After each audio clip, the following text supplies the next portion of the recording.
I don't know why I thought it would be a good idea to put blue liner on my eyes, but we're just gonna roll with it. Hello everyone, it's Nina, and today I'm pretending to be cheerful despite having a bad makeup day and it being really fucking hot outside. I don't know what's up with my fingers. I don't know if you can hear it, but if you can, please ignore the noise outside. There's a party going on in the building next to mine, and there's some noisy kids, and I already had to turn off my ceiling fan, so if I shut the window, I will probably melt at some point in this video.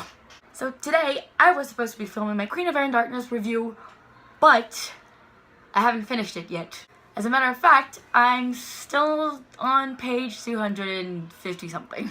Which goes to show, I think, that I'm not enjoying this book very much. It's not really captivating me a lot. So today I decided to do something that I've seen, all over the internet since 2018 just ended, and I decided to bring you my favorite books of 2018. Here's a disclaimer. None of these books were actually published in 2018. I just read them in 2018. Just because I'm terrible at keeping up with new releases, I think I ended up only reading one book that came out in 2018, and that was Wild Card by Marie Lu.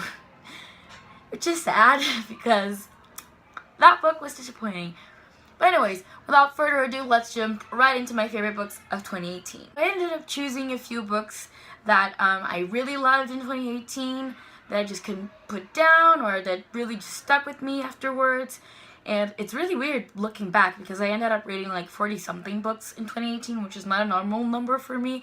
I usually read a bit less than that, and I just couldn't remember all the books that I read, so I was looking down on my Goodreads and I was like, did I really read this year? But yeah, thankfully it was a great reading year for me. There were lots of books that I really loved, some that were disappointing, some that were just really bad. But yeah, let's get into my favorite books of 2018. So coming in at number 9, we have Passenger by Alexander Bracken. So I read Passenger at the beginning of the year, I think in January or February. I remember that it was summer break and all my friends were on vacation, but I was still going to college because of my internship that I was doing at the time.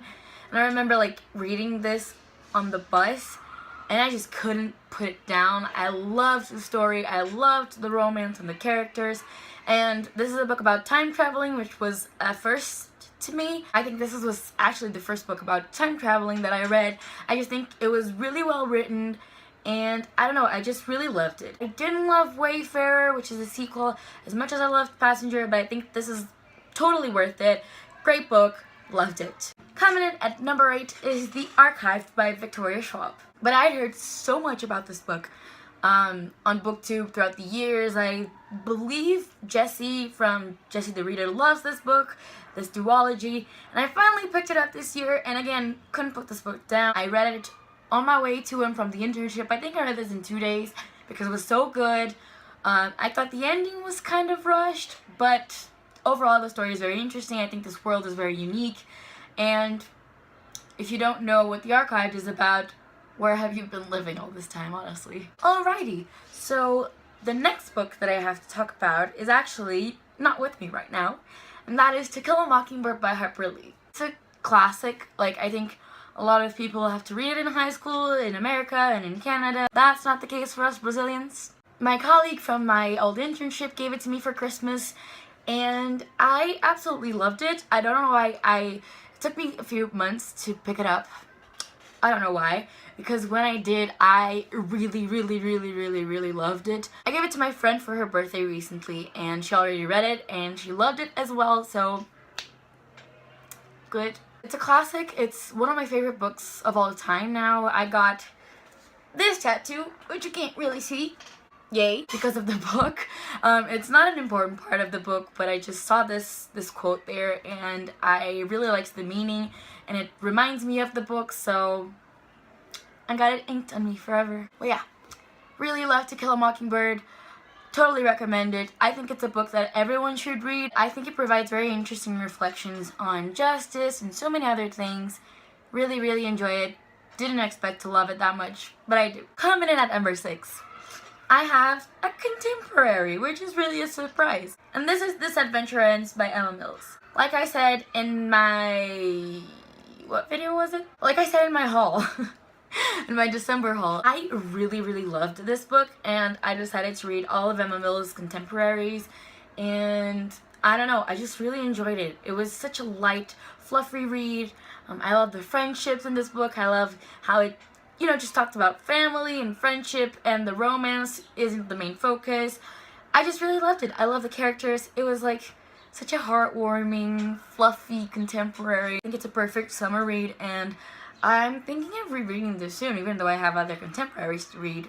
I don't know, I just really love this book. And the cover is one of my favorites of all time. It's just gorgeous. I love everything about this book. Coming in at number 5 is The Raven Boys by Maggie Stiefvater. Again, I spent years just hearing people rave about this series, The Raven Cycle, and I finally decided to pick up The Raven Boys. I've been wanting to read it for ages, and I'm so glad that I did, because I could not put this book down. I remember that it was like a weekend and I had to study for a test, and I just said, fuck it, because that's how great of a student I am. And I just read this the entire weekend, could not put it down. I love the atmosphere of this book, of this whole series in general, but mainly this book, because it was so, you know, mysterious, and there's a lot of things that I didn't understand. Honestly, there's a lot of things that I still don't understand. Overall, I love the characters, especially Blue and Gansey. I love them with all my heart, and Maggie Stiefvater is actually writing a series about Ronan, which is one of the characters in the Raven Cycle,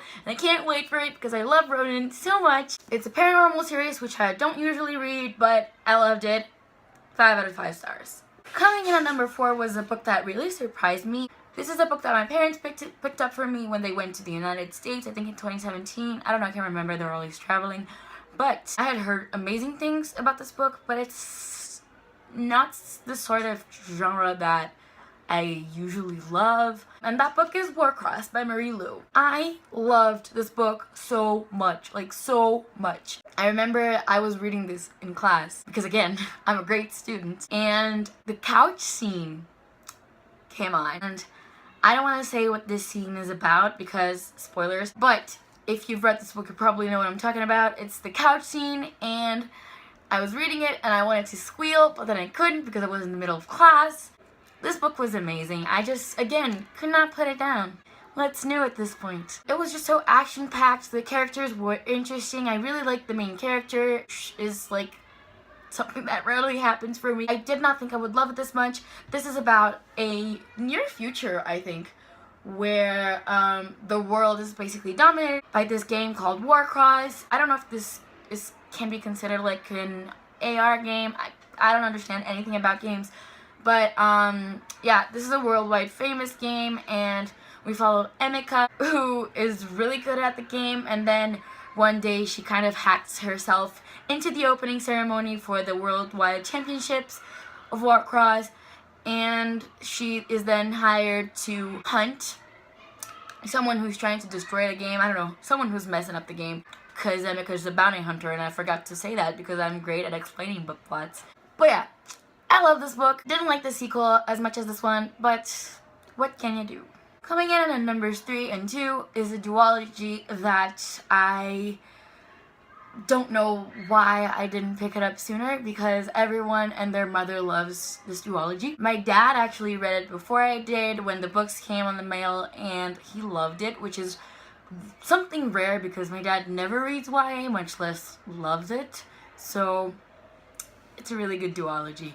And those books are Six of Crows and Cricket Kingdom by Leigh Bardugo. I love this duology so much, it actually makes me want to cry. Especially because of Cricket Kingdom. Cricket Kingdom was like a bitch to me. If you don't know what this is about, this duology is set in the Grishaverse, where, you know, some people have some powers, and I'm not gonna go into it because I can't explain correctly, and I can't pronounce the names correctly. And this is basically about a group of 6 people, 6 crazy dudes, who have to go on an impossible heist to obtain something, and I can't remember what it was, but this is a really great book. Great duology, love the characters with all of my heart. I got the Six of Crows Collector's Edition because I love this book so much.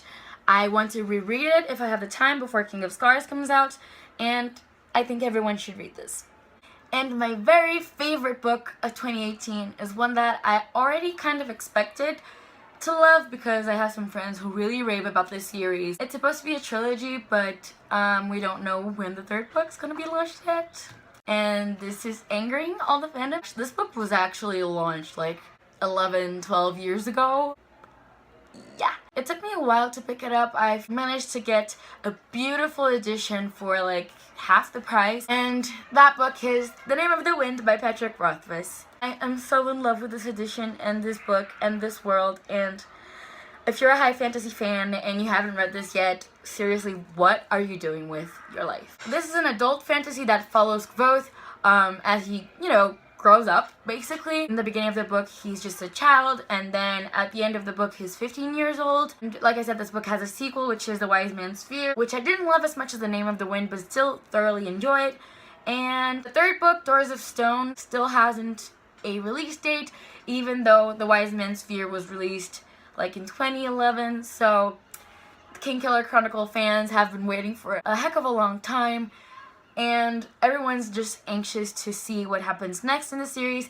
I thought this would be an action-packed book, and it isn't, but it's still so good. The narrative, it's absolutely beautiful, especially when Kvothe, the narrator, is talking about music, which is one of his passions, and the magic system is so interesting. It's so complex, and at times I don't really understand what's going on, but it's still really, really, really cool, really intriguing. I love the atmosphere. Like I said, it's high fantasy. I love the world. I absolutely love the characters. If you want to invest in this edition, I personally think it's worth it. It's such a great quality, and it has illustrations which are so cool and so well done. And I don't remember what kind of monster this is, but I'm here for it. Yeah, I usually have a hard time defining favorites, but this was definitely the best book I read in 2018. There's no denying it. I love everything about this book. I think